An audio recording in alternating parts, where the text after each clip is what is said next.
Hello, everybody, and welcome once again to the Van Buren Variety Show. I am Bob Van Buren, your host. We're here once a week, every Tuesday evening at 7 p.m. Central Time and 8 p.m. Eastern Time. So, I hope you can catch the live show, but if you don't, we're glad you're here anyway to watch another great episode. For those of you that are new to this show, this is a variety show, and what that means is every Tuesday I have an individual guest to talk about a very interesting topic. It might be their profession, could be a hobby, it might be a how-to segment, or just a general interest in something. So you never know what you're going to see here on the Van Buren Variety Show. So if you are new and you haven't done it yet, you might want to hit that subscribe button that we can get updates and see what's coming up. And if you like tonight's guest and you like tonight's topic, make sure you hit that like button too. I'm sure he'd like to see that. And if you're not watching this show live, if you're watching this days, months, weeks, years ahead, you can still leave a comment in this video. And if you have a question for the author, I'll make sure that he sees it. I'll forward that over to him. So anyway, great time to be here tonight. It's episode 110. Couldn't do it without you, my loyal audience that tunes in week after week. So thank you very much for your patronage. I appreciate it. I've had a very, very interesting last few days, and I got kind of a public service announcement for y'all. I did kind of I guess you could say, my duty to help other people. Let's see if I can show that. Yep. I donated blood today, so it doesn't take much out of your time to do that. So, and if it saves a life, I'm all for it. So you never know. That might go to somebody who really needs that, has surgery or some other kind of disease. So I feel pretty good that, maybe if I can save a life or help somebody out. And kindly encourage you to do that if you can take your time to do that. It's not painful at all. It takes maybe 30 minutes out of your day. And you'll feel good about it too, because you don't know who's going to get the blood, but you're more than likely it's going to be someone who's in need. So highly recommend that as well. Got a great guest tonight, and not only is this going to be a great guest for my show, the Van Buren Variety Show, this is going to be a great guest for the show that I'm simulcasting on as well at Texas Front Porch, because it has an interest that will intrigue everybody. And so let me bring him on. He can kind of tell you what he writes about, what some of his works are. So we'll bring him on now. And ladies and gentlemen, welcome to the Van Buren Variety Show, Mark Leslie. Oh, Mark, I like what you're holding right there. Hey, Bob, how you doing? Thanks for having me. Welcome to the Van Buren Variety Show. Look like you're in deep thought right there. York and I are just having a little conversation here about backstage when we were in the green room. Oh, okay. He didn't have time to do a dress rehearsal, I'm sure, right? No, not at all. Not at all. He was just going right by the skin of his teeth. Well, anyway, we'll just jump into it. Let me just not keep the people in suspense. You write all kinds of genres. Specifically, you write horror stories. Yeah. But you also written stuff about the paranormal. Yep. And you've written multiple books on werewolves. So a lot of you, that should grab your attention right there. So, tell us, how long have you been writing? You know what? I started writing seriously when I was about 14 years old, and I'm of the age that I had to use a typewriter to type my stories, to mail them off to publishers, et cetera, et cetera. And even before then, I was always fascinated. I mean, Halloween was my favorite. Oh, yeah, for sure. My favorite month, I say. Yep. Month of Halloween. And even before I was doing stories, I loved drawing monsters and creatures and ghosts and goblins and stuff like that. So I was always fascinated by the paranormal, the unusual. I read books on Bigfoot and UFOs and the Loch Ness Monster, and I couldn't get enough of all that stuff when I was a kid. And so when I started to write, and I was writing fiction, I ended up writing Twilight Zone kind of stories, creepy, spooky, scary stories. My very first published story wasn't until 1992. I started submitting in the early 80s. My very first story was actually a YA humor story, like a Ferris Bueller's Day Off kind of thing. Oh, I can remember that. But my very next published story was a horror story, Phantom Mitch. And it appeared in Wicked Mystic magazine, like small press horror magazine, and it received honorable mention in the year's best fantasy and horror. And I was just Great. From that point on, it was all about writing creepy tales as much as, I mean, I write about other genres, but I really am just drawn to the darkness for some reason. Hey, that's great. We need more authors like that. And I left one thing out. I mentioned in my my introduction that you've written about the paranormal and you've written about vampire. I mean, not vampire, but werewolves. You said you wrote about Bigfoot as well. No. I've read. I used to read. You've read stuff about Bigfoot. Now, I Okay. did in spooky Sudbury. I'm in Ontario, Canada, and so a lot of my books, except for Tomes of Terrors, Haunted Bookstores and Libraries, Haunted Hospitals, is hospitals, and they're all over North America and the world. Sure. But 3 of my books are set in Canadian cities here in Ontario: Sudbury, city where I grew up, Ottawa, our nation's capital, and Hamilton, which is like Pittsburgh, Steel Town here in Ontario. And in the spooky Sudbury one, I did have a chapter on cryptid creatures because there were sightings of strange beings in the woods and stuff like that. But I have not yet written a book about Sasquatch or Bigfoot or any of that. Okay. Well, a lot of my audience tonight that's tuning in are really interested in that. So you would definitely have an audience if you decide to do that. Yeah, for sure. And it's interesting because I mean, I'm fascinated by even the fact that in different areas of the world, they're named different things. There's different legends associated with these big hairy creatures, beings. And so I'm just curious about even exploring the different cultures and how they have their own legends and sightings and things that have happened. So it would be a fascinating one to dig into in a little bit more depth. Sure. Let me ask you, when you started writing horror, do you have like a certain idols or certain authors that you like? I mean, not necessarily if you base your work off of them, but what kind of authors do you like to read in that genre? Well, I mean, I do love Stephen King. I love me a good Stephen King story. Mm-hmm. And earlier Dean Koontz, Dean Koontz. Yeah. I honestly haven't read many of his more recent novels, but he's still a brilliant writer. Yes. One of my favorite horror writers of all time, though, is Richard Lehman, and he's no longer with us. He was an American author. He passed away 20 years ago now, something like that. But, oh my god, like he is just, there's no sense of character preservation at all. You don't know who's safe. It's really suspenseful and just so fast. This is the first time I ever couldn't put a book down was when I picked up his horror novel One Rainy Night. I haven't read that. No, I haven't seen that. It was the first time I actually I couldn't put the book down. I stayed up all night and I finished it. Right. And I'm a slow reader. I never do that. So that was a really exciting experience. A good friend of mine, Ado Van Belkom, here in Canada, Wolfpack on Paramount Plus right now is based on some of his novels. And he's a great short story writer as well in terms of his, I remember Death Drives a Semi was a collection of his stories that came out 25 years ago, and it was just powerful. One of the stories won the Bram Stoker Award, and just really riveting stuff. And so that's going to be coming back into print later this year, and I'm really excited because this is the kind of book that I buy and give to people. Go, oh my god, you got to check. If you like horror stories, you're going to love this guy. Awesome. Yeah. Well, I want to show some of the books that you've written. Would it be safe to say, I was looking at your website, which, ladies and gentlemen, I will put his website on there shortly. You've probably written 20 to 30 books is what I'm looking at. Yeah. Wow, that's an accomplishment. Congratulations. I mean, hundreds of rejections as well, but of course. Been at it for a long time. Been at it for 4 decades. So I've got a few books books out into the world. Well, let's bring some of those books up, ladies and gentlemen. You're going to see the interesting books that he's written. I've got some pictures. He can actually we can show it, and he can kind of tell us kind of what the series is about. So we'll just display one and let Mark tell us all about this series.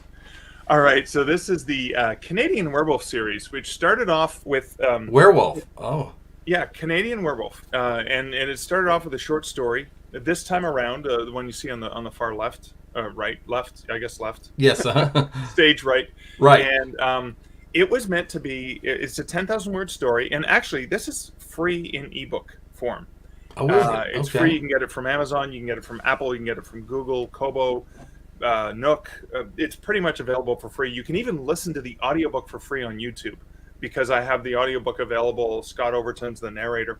And it was a 10,000 word short story. And I wrote it to try to sell it to a market, which was the editor was looking for stories about the man behind the monster, the man Ooh. behind the beast. And I thought, okay, I didn't want to look at the beast at all.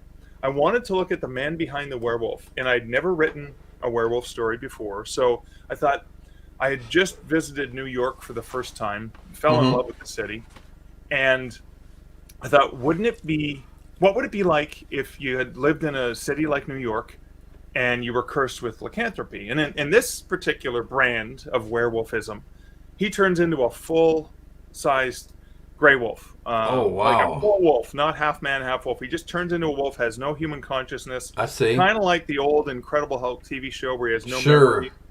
Right? So I envisioned for this short story, he wakes up naked in Battery Park with a bullet hole in his leg and the taste of blood in his mouth.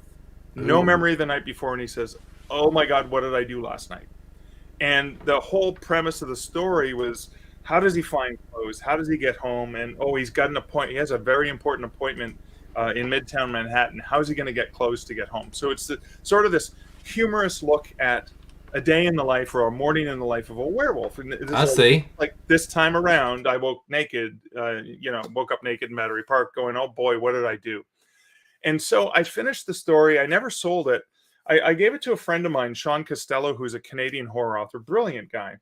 And Sean goes, "Hey, this is great. What happens next?" And I go, "Nothing. It's over. It's a short story." He made it to his breakfast appointment or whatever. He goes, "Well, what's the appointment about?" And I'm like, "I don't know. That's not part of the story." He kept bugging me. So then I expanded it into the novel, A Canadian Werewolf in New York, which looks at his whole day.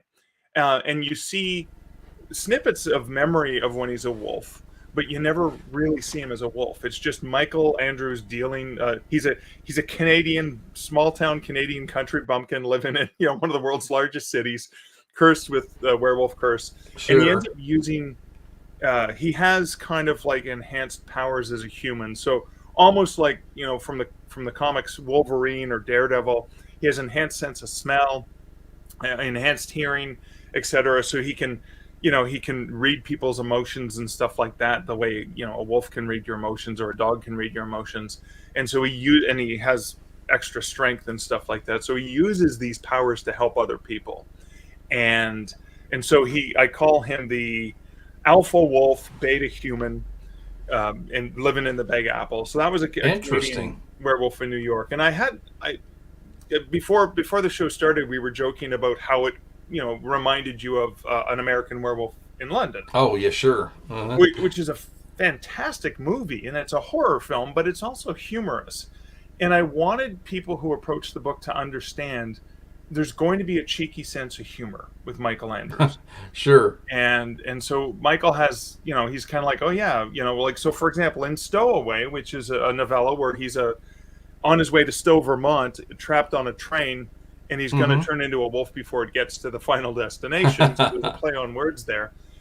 In that particular one, he wakes up and he has to hide his clothes somewhere. So he normally runs around in Central Park, and he has his clothes hidden in a bag somewhere. But it rained the night before, so when he puts his clothes on, there's a giant wet spot in his crotch as he's walking, and this homeless guy is kind of like, "Oh, you poor guy, you wet yourself." Like, what's like people are making fun of him. Yeah. So he's constantly in these embarrassing situations. Wow. And so again, the humor is meant to be in the title. So Fear and Longing in Los Angeles is meant to be a play on Fear and Loathing in Las Vegas. Fright Night's That's Big awesome. City, right? Based, the movie Bright Lights, Big City. Yes. And then so Lover's Moon was the next one after that, which is more of the story, more of a romance story with him and his best friend, his ex-girlfriend, and it's sort of how they met all these years ago.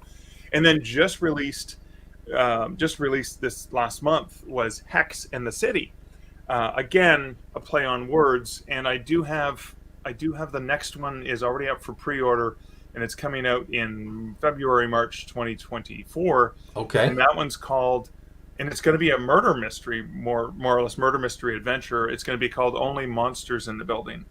And so again, I want readers to know there's going to be humor in these stories. Perfect. As Michael deals with the side effects of turning into a wolf.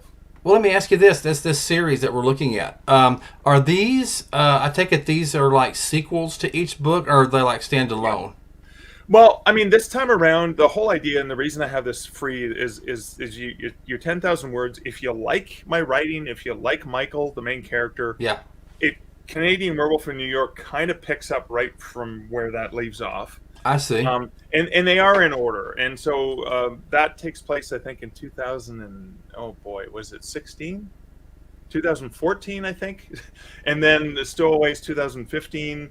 It's like a year later, and then Fear and Longing in Los Angeles is another year later, and then Fright Night's Big City takes place immediately after Fear and Longing, and actually Lover's Moon again picks up right after that, and Hex in the City is almost immediately after that. So you can read them as standalones, but they are better read sequentially because there's a timeline and things happen and new characters are introduced and things happen. So what I co-authored the last two books with a friend of mine, and what we did for Hex in the City is we have a thing at the beginning of the book. It's so people could, if they just pick that book up and don't want to read the previous 5 books, Sure. we have a thing that says, okay, spoiler alert, go to this website. It's markleslie.ca, Yeah. whatever the story so far or something like that. Canadian Sure. Werewolf, the story so far. And there's a big giant spoiler alert, and you have to scroll to make sure you don't accidentally spoil it. Oh, that's true. That's a good thing. I'm glad you did that.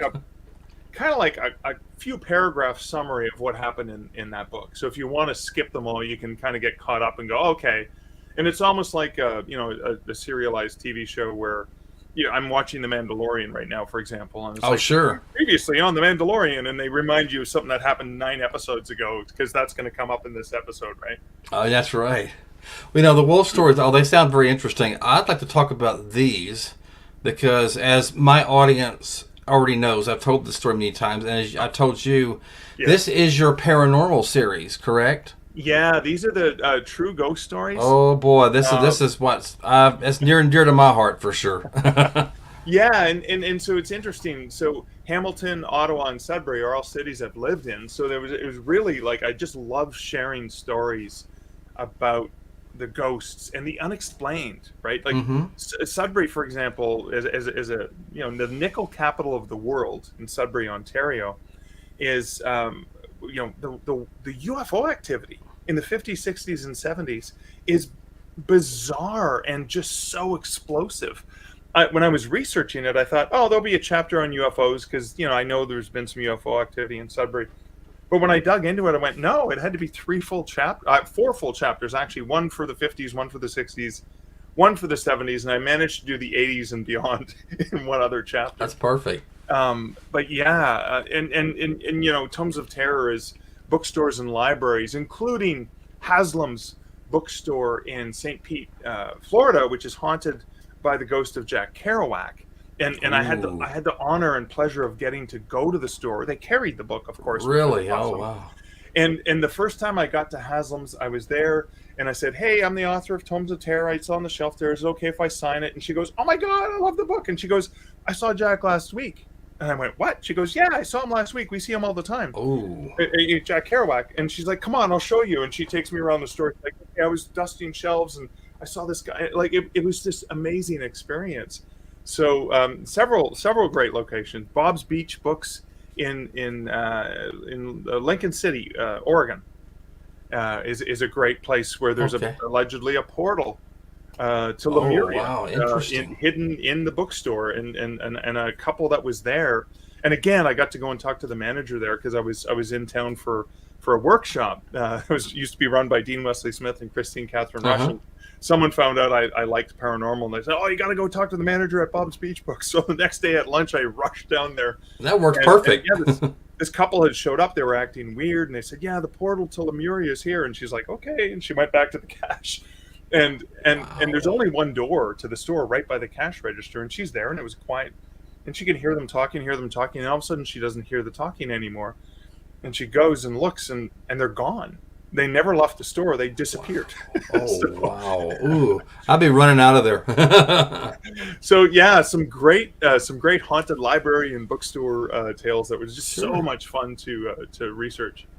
I'm going to ask you about that too. You've done your research, obviously, for these books. Have you personally, if you don't mind saying, have you personally had a paranormal experience that you don't mind talking about, or no? Bob. Bob, I used to be able to say, because I started writing those books in 2011, and for years I used to be able to say no, and thank God, because I'm such a big chicken. I am a gigantic chicken. I am too. You're in good company. So, thank God. But unfortunately, so two things happen, and they both happen in hotel rooms. And I think the more recent one was my partner Liz and I. We were going down to a writers' conference in Orlando, and I'm in Ontario, just not far from Toronto, Ontario, so Sure. southern Ontario, and so it's a long drive, and we thought, well, let's do this. We'll have some fun. We're working on a book of haunted bars and breweries. And we thought, okay, we'll take 4 days to drive down to Orlando so I can go to the conference and she can hang out at the pool and stuff like that while I'm doing work. But on the way there, we wanted to hit like these haunted bars and breweries. Yeah, And sure. then on the way back, I had just released Haunted Hospitals that I co-wrote with Rhonda Parrish. And on the way back, the plan was to stop at the Trans-Allegheny Lunatic Asylum in Weston, West Wow. Virginia. And so Rhonda wrote that chapter, so I didn't really know much about it, apart from proofreading for her and stuff like that. Normally, we split the book in half, and I dig into the research, and I know all this stuff, and you don't even get to use all of it. So I didn't really know much about the place, and I thought, this would be great, I'll go there. Liz and I get there. So we're driving from Orlando, and we tried to do it in one day, all the way from Orlando up to Weston, West Virginia. So it's a good 14 hours in the car, some crazy time. Liz is driving. We're going through the mountains. It's foggy. It's after midnight, and we're just trying to find a hotel because we want to get some sleep, get up early, go do because they have these haunted tours of this beautiful Those are haunted good. building. And so she's driving. We get to this one hotel, and the parking lot is just packed. And I run in, and it's like, do you have any rooms? No, sorry, we're full up. Okay, is there any other hotels? Yeah, just about another mile down the highway. So get back in the car, and I get there, and again the parking lot is packed, and I go in and I say, well, do you have any rooms? And they said, well, we only have one room left. And I was like, oh great. She goes, well, it's two double beds. It's not like you don't have a king or a queen. I said, I don't care. We're going to sleep. We just want. We're tired. We just want to sleep. Yeah. So I sign in and tell Liz to pull the car around, find a spot to park. We get into the room, and we're exhausted. So it's like 1 in the morning. We want to get up early, go to the ghost walk. What happens is, we had stayed in Virginia on the way down at a different hotel, and it was in a sketchy neighborhood where I actually was so nervous that someone was going to break in. We dragged the couch in front of the door. Well, almost like a motel that I stayed in a couple of years ago at a conference. Yeah, so it was kind of like that kind of place, and this was this very same layout, but a much better Econo Lodge, a much higher end Econo Lodge in this particular town. But anyway, so I'm nervous already. I'm scared of the dark. I'm already nervous. I'm feeling I got weird feelings. Liz takes the bed by the bathroom. I take the bed by the door. Got my laptop bag and passports because we're from Canada up there. And then Liz takes her hoodie. She puts it over her head. She rolls over and she can fall asleep at the drop of a hat. It takes me a long time to fall asleep. Me too. So I'm laying there. I finally get to sleep, and then I hear this shuffling, this walking. Uh-oh. And I open my eyes, and I see Liz going around the end of her bed towards the bathroom. And I'm laying there, and I'm watching, and I'm waiting for her to turn on the bathroom light, and I never see her turn on the bathroom light. And I'm laying there, and I'm watching. I'm going, why isn't she turning on the bathroom light? And then I hear her breathing in the bed next to me. And I go, oh my God, there's a woman in the room. Oh. I sat up. I look over. Liz is sleeping. And I was like, oh my God, there's a woman in it. What do I do? I grab my phone, and I'm trying to like angle the light and see. And I'm freaking out, just freaking out. Oh, I would be too. Yeah. But then I thought, okay, let's be logical here, Mark. What happened was, I bet you I woke up. Liz got up. She was going to the bathroom. I fell asleep. Well, opened my eyes 5 minutes later. She was done. She was already back in bed. And I thought a second had passed, but it was really 5 minutes. Because sometimes it happens when it does. I said, so I finally convinced myself, after probably half an hour, 40 minutes of laying there quivering, finally convinced myself that was just an illusion. It's fine. I fall back asleep eventually, and then I hear this weird sort of on the table at the end of the bed where the TV is, where my laptop is. Yeah. And I'm thinking, oh my God, someone's going on my laptop bag. They're going to grab, someone's in the room. They're going through my stuff. I sit up again, check the door still has the latch on it. And then I also, the first time I did check the door, the latch is still on, everything's fine. And then I'm like, oh my God, there's a door into the next room. And I got up and I checked, and no, it's still locked. That's fine. Okay. Everything's fine. My laptop's there. I was like, I was just probably dreaming. I go back to sleep. And then the next morning we're up and we're getting ready to go on this ghost hunt and ghost walk and stuff like that. And I said, did you get up at all last night? And she goes, no, I slept like a log. Like I didn't get up once. And I said, well, here's a funny story then, because I could have sworn you were up going to the bathroom. So I told her the whole story. And so I'm a believer. I believe in ghosts and me too. And stuff like that. Because of my own personal experience, I do. Liz does not. She's not a believer, but she wants to go and experience it because she's open-minded, but she doesn't believe. So she wants to see something so she can believe. I believe just believing. Anyway, I tell her the story, and her face goes completely white. And I said, I thought you said you didn't get up. She goes, I didn't get up. She goes, but I did have something weird happen last night. And she said she's laying in bed, middle of the night, facing the wall. She's laying there with the hood up, and she feels someone standing over her. And then she knows it's not me. She said, I knew it was a woman, and then I felt her hand on my shoulder. And she thought someone had broken into the room. The woman was in the room putting her hand on her shoulder. So Liz is very feisty, so she gets up and she gets ready to swing around and punch her. And there's no one there. And she said, I could have sworn there was a woman standing over me who touched me. And I couldn't get out of my mind that there was a woman in the room last night. And so again, neither one of us, I thought I saw and heard a woman. She thought she felt. And that was just, we couldn't explain it. And I did some research, and I was asking the staff to see if there were any stories from this room, and I still haven't been able to dig any other stories out. But I was like, that was a really weird experience. They didn't confirm or deny that for you? I thought maybe they would. No, they said no. Has anything weird ever happened in this room? And nope. So, wow. Yeah. It just takes one event to make a believer out of you, and believe me, I know. It was just a strange experience, right? Wow. So is I'll show these others. So is any of your these stories based on that experience, or did you use that as a reference? No, that was something. I mean, I haven't yet done a haunted hotels. I see. Haunted hotels, and I would include it in that one. I think in Creepy Capital, I talked about this weird things that had happened in the house I was living in Ottawa, but it was just sort of an additional weird stuff that I couldn't explain, but it wasn't anything that oh my God, I think that was a ghost. Well, in addition to your wolf stories, in addition to your paranormal stories, you've got so many other books, ladies and gentlemen. I'll share the website of Mark's website in a minute, but we got to cover some of the great books he's written. I mean, every one of them, and even the artwork is very intriguing on there. So let's talk about these two right here. Okay. Yeah, so Evasion over on the left is just a straight up thriller. It takes place in the course of a day. Basically, it opens up with a guy whose boss calls him into his office, and then he pulls a gun and tries to kill him. And from that point on, everyone he meets is trying to kill him. And so the log line for that is, where do you hide when everyone you know or meet is trying to kill you? And that's sort of a thriller that takes place over the course of about 4 hours. Ooh, wow.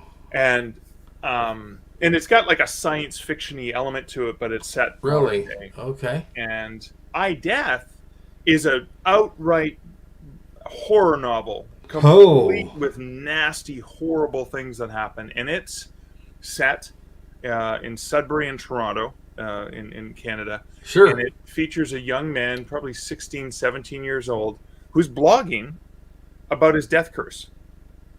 He believes that he has a curse that people he gets close to and his friends die. And Oh man. it was originally released as a serialized blog in 2006, and that became the first part of the novel that a publisher actually picked up and published. And I was writing it as a blog, and so Peter O'Malley, who's the main character who believes he has a death curse, is blogging. And back then it was a real-time story, and he's blogging about this death curse that he has. And I even had as part of the blog, I had people who volunteered to get killed by Peter. They won contests. I raised money for a literary conference. Oh They're wow. characters who get killed by Peter in the novel. And then the second part is about this bad guy who finds his blog and wants to leverage his powers for his own nefarious purposes. And of course, the part 3 of the book is the climactic confrontation at the very end. But that is, a lot of people, especially people with young readers in the family, like, hey, could my 16-year-old son, who's loves to read, could he read this? I'm like, no, it's too adult, it's too nasty, it's too Right. It's really, I mean, I was talking about Richard Lehman and that really gory, schlocky, just nasty horror. It's that kind of cup of tea. I'm like, only if they have a really good stomach. Yeah. don't eat anything before you read, right? Yeah, exactly. But I did have a lot of fun because when I was blogging, I had a character that Peter, a teacher, a supply teacher that came in that Peter really liked. He didn't like most of his teachers, but this is a teacher he really bonded with. And I based this character on every great teacher I've ever had in my life, some of my favorite teachers, and a little bit of the character that Robin Williams played in Dead Poets Society. Oh wow. So, That's awesome. so I got Yes. to a point where this character, and I brought him on, I knew he was going to die. So he has to die as part of the plotting I had planned. The But I plan, yeah. fell in love with the character just like Peter. I love this character. I'm like, oh my God, Robbie's going to die. And so what I did when I was blogging the story is I gave an option to my readers. I said, okay, Robbie's going to die. You get to help me decide if he dies a hero or a villain. And and I kind of painted it where you weren't sure, like Perfect. Severus Snape in the Harry Potter's, like, is he a good guy? Is he a bad guy? Is he that kind of thing?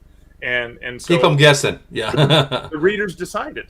Sure. The readers decided, and so his death scene, he dies a hero. So that was a really cool opportunity for me to incorporate live feedback as I was writing it, and then of course it got incorporated into the novel later on. Sure. That was a fun one. It sounds like that'd be a lot of fun to like a roller coaster ride almost. Well, I want to share your website. Before I do, we have a comment from the audience. You were telling your ghost story earlier about the hotel. Yeah. And Sandra Piper just says, "What an awesome experience!" Was it Didn't awesome show or up was at it the time, terrifying? Sandra. Was it awesome or terrifying? It was. I was scared in the middle of the night, and then after Liz shared the story, the one thing we realized, and this did make it a really awesome experience, is while I was scared at the night, after we talked about it, this was just a woman in our room. She wasn't doing anything bad. She wasn't harming anyone. She wasn't hurting anyone. Trying to she scare was you. reaching out, not trying to scare, just trying to touch Liz, like, and it wasn't like a grab. It was a touch, like a gentle touch, and she was just there, and we felt sorry for her. And so, it was eerie, but it wasn't terrifying. Sure. It was terrifying. I would have wet the bed, and I would have screamed and ran out of there, right? And Well, after the show, after we go live, I'll tell you the rest of my story. I told you just part of it. I didn't tell you everything. there you go. Ladies and gentlemen, we got a lot more books we're going to talk about, but I want to share Mark's awesome website. And awesome doesn't even cover what he's got on this website. So, Mark, if people come to your website, which I've got on the screen right here, it's Mark. Yeah. For those of you that only on the audio, you're not watching this on the video, it's markleslie.ca, markleslie.ca, and you've got a wealth of information. So, to kind of tell us kind of what all will they see when they go to your website, Mark? Well, you go to the website, you'll see the links to all of my books from various sites. Obviously the nonfiction paranormal books you'll find there. You will find collections of stories, and most of the stories I've written are horror stories, short stories. So Good. tons of short story collections. And like the very first book I published was a short story collection, One Hand Screaming, as well as the Nocturnal Scream series.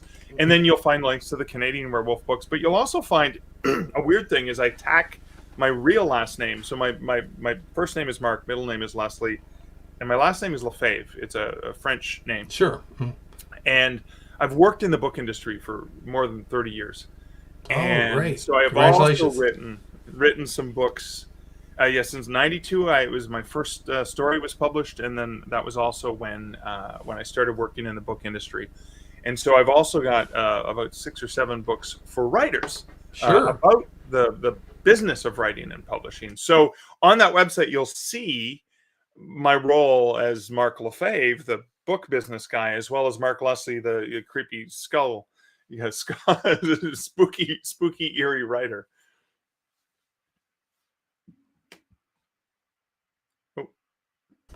Yeah, but is there a way people can contact you on that website? There's a contact form on my website there. There's also an email, mark@markleslie.ca. Nice and easy. Easy ways to contact me. And then, of course, I'm on various social media. And I saw that you have a blog, too, as well. Blog, even on my own YouTube channel, which links to from there.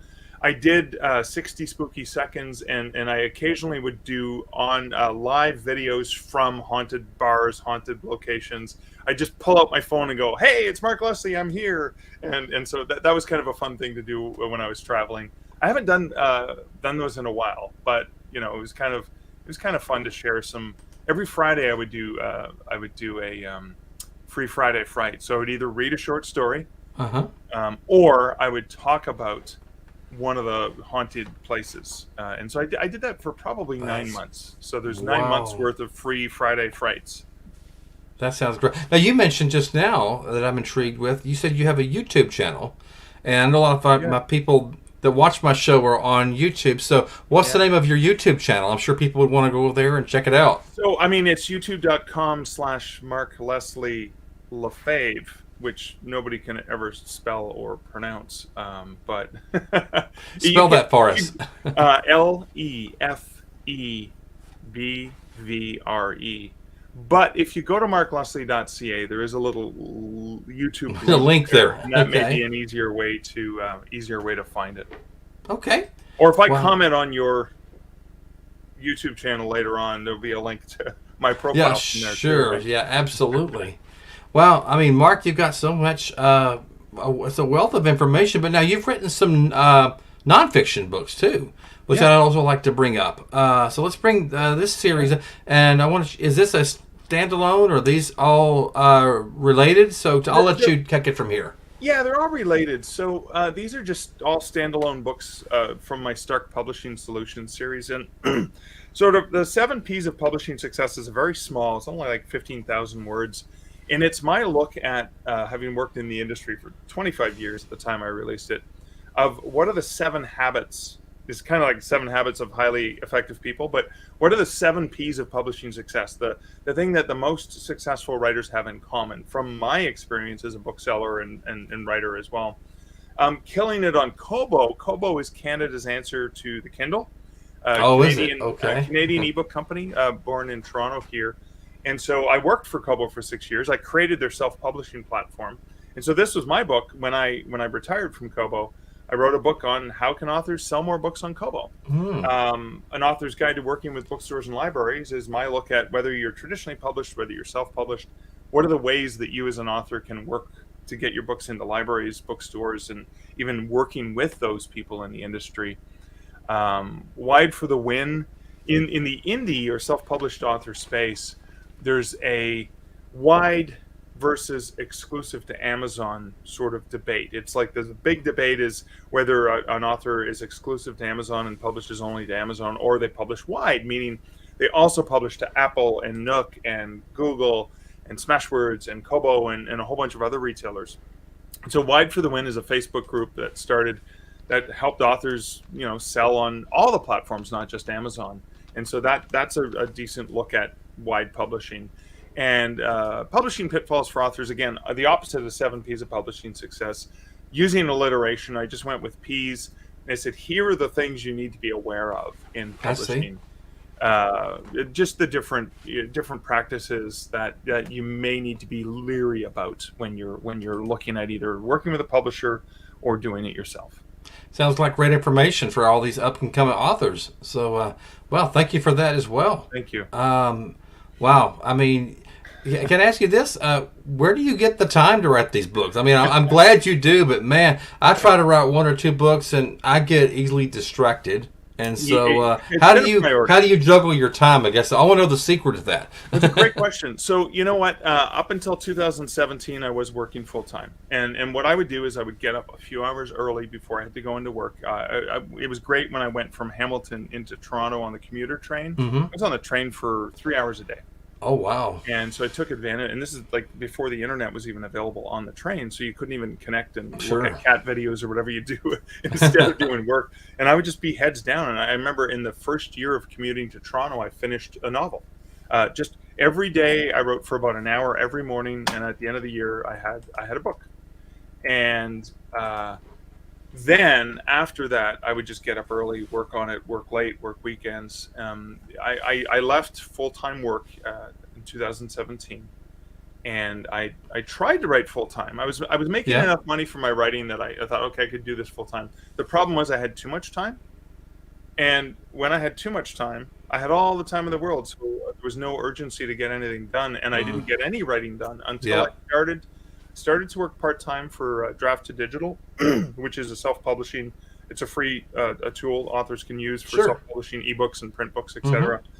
And it's 20 hours a week, and that was perfect for me because having only 20 hours a week to write now, ever since I started working part-time for Draft Digital, I got really, really crazy productive. More books probably since 2018 till now than I did in the previous, the previous so many years.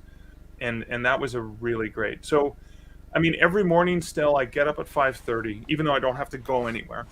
Yeah. I get up, I feed the dogs, I feed the cats, I put on the coffee, I get my butt in this chair right here in this office, and I usually spend the first hour and a half working on some sort of writing. That's great. I wake my partner up, I get her coffee, she gets up, goes to work, out the door. Maybe I'll get back to some writing, or usually by then I'm digging into work-related stuff or answering emails or whatever the admin work is that you do as a writer. The red tape, basically. Yeah, because I prefer being writing into the night, writing early in the morning when no one else is awake. That's the best time for me to be inspired. And plus, Mark, you like what you do, and you've heard the old adage that if you like what you do, it's really not work. No, it's true. It's true. I mean, I'm leaving early in the morning. I have to get up at 4 a.m. I'm flying to Colorado to speak at Pikes Peak Writers Conference. And while there, I'm going to be hanging out with writers and talking about Draft to Digital and even talking about some of my books. I mean, it never feels... And going to BarCon, you're always hanging out at the bar, going to some breweries, talking to some people. Sure. I mean, it never feels like work, but you're always working. And I'm really lucky that I get to play in a really productive way all the time. Right now we're just having fun. We're just chatting about books and monsters. Sure, I'm enjoying it. Yeah, it never feels like work. And I think whenever it does feel like work, then that's time for me to do something different. Sure, absolutely. Got another comment from our audience watching this live. North Alabama Cryptid, Mr. and Mrs. says, Mark's an interesting guest. Well, I'm sure you appreciate that, Mark. I'm an interesting creature, am I not? Yeah. You think he's a cryptid? No, thanks for the compliment, North Alabama Cryptid. Thank you very much. You see me get out of the shower and you're like, oh my God, that guy's hairy.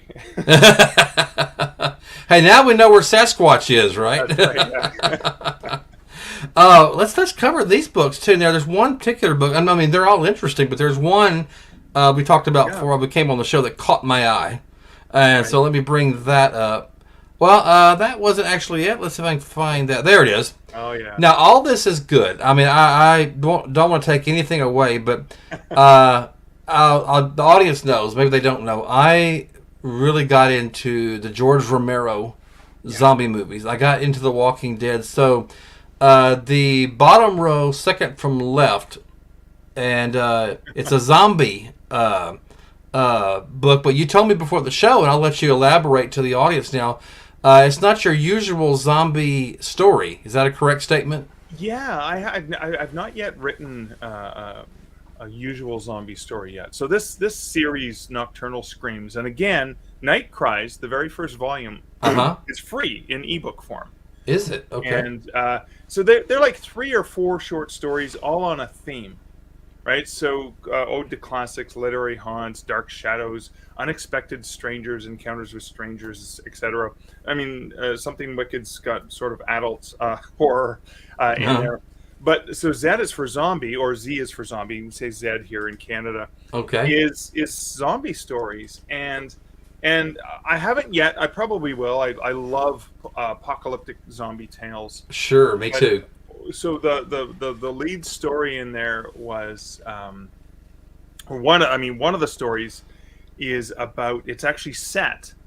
It's set in the mall where Dawn of the Dead happened in Pennsylvania. Yeah, Monroeville. Yeah, the Monroeville Mall. Yeah. And it's I love Dawn of the Dead. It's set there on purpose, and I did write it to try to sell to an anthology that was celebrating the anniversary. And I thought, I'll set it there. That's kind of cool. So it's called Hide and Seek, and there's a guy named Zeke who's a professional hide and seek player. I looked it up. There's actually a league. There's this major, and they're doing it at the Monroeville Mall, and he's just such a competitor to win that they're doing these things to try and trick the competitors to come out of hiding.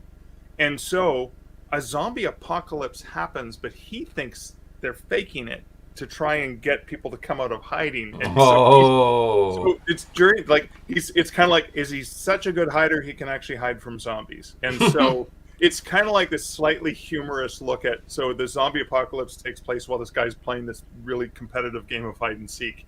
Is he going to make it? Is he going to win? And so that was a really, really fun story. Another one is about a bunch of good old boys who just are thrill seekers, and they're constantly daring each other to do TV show Jackass, like really crazy things. Yes. Yeah, really stupid things. And so I have a world where there's a zombie virus that has happened, and some people get infected and they turn into zombies, and usually there's mercy killings to put them out of their misery. But sometimes on the black market, zombies get bought by bars, and they get installed in bars with chains around them, like a bull, like a riding bull, where you can go, I'm going to go ride on the bull, and they get drunk and they want to, show off to their friends. And the idea is that they tussle with the zombie. And so this story opens with the guys are in the bar and they're all drunk, and the one guy says, "Hey, I dare you to French kiss that zombie." French kiss the zombie. Yeah. And I wrote that one for that one's set in Oregon, not too far from Portland, Oregon. Mm-hmm. And I did it specifically for an editor who was living there at the time. I thought, I'm going to set it in his hometown. He didn't buy it because I didn't realize he didn't like zombie stories. Oh, but it was a story I just had so much fun with. I remember it was during the Super Bowl. I was in Oregon for a writers' conference, and I was staying at really great historic inn. And I remember for Super Bowl, I wasn't interested in the teams, but I was interested in the commercials. So I was kind of like paying sort of attention to the Super Bowl while writing the story, and then I stopped to watch the halftime show in the commercials, and then went back to the story because the deadline was like that weekend, and the only time I had was in the evening or whatever when I was So yeah, I love that story. That was a lot of fun to write. Got a question from the audience now. I'll bring this up. Yeah. Let's see. And they say, Mark, have you ever read the book Ghost? I love horror genre. I have not read that book. Are you familiar with that book? I don't know. I mean, Ghosts by who? I've read many books called something like that, but is it fiction? Is it nonfiction? I'm not sure. Yeah, North Alabama Cryptid. Can you expand on that? Like, who was the author? Was that true? Is it a fiction story? We'd like to know. I'd be interested to know. Mark would sure would like to know too. Yeah, and I mean when I go traveling, I'm constantly buying books from bookstore, haunted books, ghost story books, stuff like that. I have right in front of me on the shelves probably 100 or more different books from haunted places and stuff like that. That's just a lot, a thing I do. You never Okay. know when it's going to turn into research, right? Definitely want to talk about this book. I think this is one of a new release, I think, where you collaborated with another author. So I think this is. So, Big, you can tell us about this. I'll bring this up for us for you to tell us about it. Yeah, so this is with Joanna Penn, who is a UK author, and she Mm-hmm. also, under the name JF Penn, she's written, if you like dark fiction, the JF Penn arcane thrillers. Mm-hmm. I mean, the opening novel has a nun being burned alive. Is it like Imagine Dan Brown wrote really dark stuff, and Joanna Penn, or as JF Penn, is just really dark, fantastic author. Really? Oh, wow. But as a person like myself, who's a representative in the book industry, sort of a voice to help other authors, she has a podcast called The Creative Pen, and Joanna and I were on her podcast joking about how, you know, I think it was 2000, 2001. Mm-hmm. Everyone was stressed out. They were anxious about everything. And Yeah. authors, especially in the indie author community, there's this desire that, oh, you got to write a book a month, and you got to publish like crazy, and you got to be a fiend, and you got to do this, and you got to get on the treadmill, and you got to do this, and you got to do this. I And remember like that. this Mm-hmm. insane, and everyone was freaking out because it's like, I can't keep this up. I can't keep this up. And so I've been in the business for a long time. So has Joe, and we jokingly said, "Oh, we should write a book called The Relaxed Author about how it's just it's long term and just." And I'm Yep. joking about putting on a smoking jacket and sifting brandy, and her listeners actually wrote in and said, "I would buy that book if you wrote it." So we reached out to each other and it's like, maybe authors need to be reminded to take a step back and just enjoy the ride. And so we had a really good time writing this book. We did it. She's in the UK. I'm here in Canada. We actually wrote the first draft by talking. We did probably about 8 hours of Zoom calls, not Wow. all at once. We did like several sessions of a couple hours each, and we just talked through topics. We transcribed that. That became a really raw first draft, and then we just manipulated it and rewrote it and edited it, and then suddenly the book was there, and we had a That's great. manuscript, and it was just it was a really fun book to write with Joe.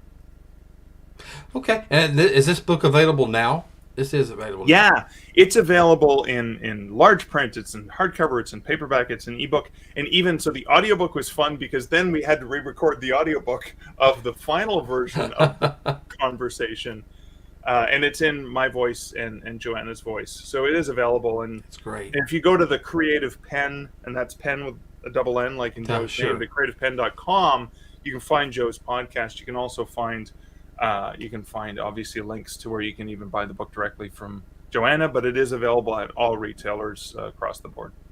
And of course, with this book, also we get a plus because now we can see your last name. There you get Lefebvre. There you get the Lefebvre that nobody can spell or It's pronounce. for those of you on audio only. It's Lefebvre. You know what? I don't know if you think this is an insult or a compliment, but when I hear that, I think of Brett Lafar. Brett Yeah, Favre. hockey player, right? Yeah, right. No, football player. Oh, football player. Sorry, yeah, there was a Lefebvre on the Toronto Maple Leafs many years ago. Yeah, Sure. but it's a French name. Well, I want to ask you now. You mentioned at the very beginning of the show, you've written all these books, but now, what are some upcoming projects that you're working on, and when will they be? Will see them released? So yeah, I've got Only Monsters in the Building. I've got that. I've got the 20th anniversary of One Hand Screaming, my horror story collection. Oh, I didn't wow. mention this earlier, but I'm a huge fan. It looks like it's a different genre, but it's not. This is the Canadian Mounted. The Canadian Mounted. Yeah, and if you look, it actually is a trivia guide to the movie Planes, Trains, and Automobiles. Oh, that's a great movie. I I'm love a that movie. huge fan. So there's a scene where John Candy's character is in the airport reading a book called The Canadian Mounted, and Ryan Reynolds ended up using a prop book called The Canadian Mounted in Deadpool 2 as a nod to John Candy. And when I saw that, I said, was it a real book? It was. It was actually a pornographic novel Obviously, from the title, yeah. It's out of print. And so last year, on the 35th anniversary of the movie's release, I released a book that looked exactly like the original, but it's not filled with smut. It's filled with trivia about the movie Planes, Trains, and Automobiles. And so it's smut free, basically. It's smut free, and it talks about I love that. where in the script John Hughes mentioned. But so related to that, this year is the 35th anniversary of one of my other favorite films of all time, Die Hard. And so Bruce Willis, I love those movies. I'm releasing a trivia guide to the Die Hard franchise, and it is going to be called Yippee-Ki-Yay Mother Bleep. We know what that means, yeah. And that's coming out in July of this year. July 2023, okay. Yeah, because it'll be the 35th anniversary of the release of that fantastic Christmas movie. Well, yeah, it's a wonderful family, warm-hearted Christmas story. Yeah, that the whole family can enjoy. Not, but I've read the novel it was based on, right? Nothing. Sure. And I've read the novel by Walter Wager that the Die Hard 2 was based on, and the article that the third movie was based on, and so I've got a lot of trivia about the behind the scenes and the writing and the creation of Die Hard. And I mean, the shirt that Bruce Willis was wearing, the white shirt, the covered in blood and everything, is in the Smithsonian. Really, I did not know that. Historic relic. And so even like the cover designer, because I tried to purchase the rights to get access to the images from the movie, and they're cost prohibitive. You can't do it. So I've got a designer who's just doing like the T-shirt, because it's iconic. Sure. You see the T-shirt and the gun thing, and you're like, that's John McClane. Yes, absolutely. You can't miss it. Yeah. Well, we're going to wrap this up. We got another comment for you. Sandra says, so many interesting books to choose from, Mark. You have a wonderful talent. Thank you, Sandra. Check out the free ones, right? If you go to bookstoread.com/Mark Leslie, there's a carousel that has free reads and links to where you can get them in ebook, or even the library is a great place where you can request any of my books. Let me put that link up here. Now, this is different from your website, markleslie.ca. I pasted it in the private chat. So let me show that. Yeah. Is that where they can go? Yeah, so that has carousels, and so you can see like horror stories, true ghost stories, the Canadian Werewolf series, and then even I think free reads. So I have Snowman Shivers, Night Cries, and what did I say? This Time Around, the free Canadian Werewolf story. And so you can check out. So Prospero's Ghost, I think, is free. It's a ghost story that takes place at a university campus. Oh, that would be great. Fiction. I made it up, but it was set where I worked at the time, and it was about the ghost of a Shakespearean scholar coming back to seek revenge on those who dare desecrate his sacred text. I thought I recognized the word Prospero. That was from Shakespeare's The Tempest, wasn't it? The Tempest, yeah. Which I was in that play many, many, many years ago. So Prospero is a character in The Tempest. Yes. So this is a professor who studied The Tempest, and his copy of The Tempest that he bequeathed to the library is being desecrated by the bookstore people, and he's coming back to seek his revenge. That's great, man. Mark, you I wish I had just half of your creativity. You've got a great imagination, and you've come up with so many great books. I mean, the wolf stories, the paranormal, even the nonfiction books. That's great. So we're looking forward to seeing your works in the future, and I would love for you to come back on the show again and talk to us some more for whatever you like to talk about. Thanks so much, Bob. It's been a blast. Thank you, Mark. And everybody, if you have a question for Mark, even if it's after the show, make sure you leave a comment, and I'll make sure I forward it over to him. So, Mark, we appreciate you being on the show, and we wish you the best of luck. Thanks, Bob. Take care. Good night. Well, ladies and gentlemen, as always, 1 hour seems to go by way too fast, especially when you got a great guest on. But Mark has great books to choose from. So I highly recommend you go to his website and see what he's got. I know it's going to appeal to anybody and everybody. So make sure you check it out, and he would appreciate that. And we're looking forward to seeing his future works. And so that's all for me tonight. Remember, I will be here next Tuesday at 7 o'clock Central and 8 p.m. Eastern with another guest and a very interesting topic as well. So for now, this is Bob Van Buren. Have a great night, everybody.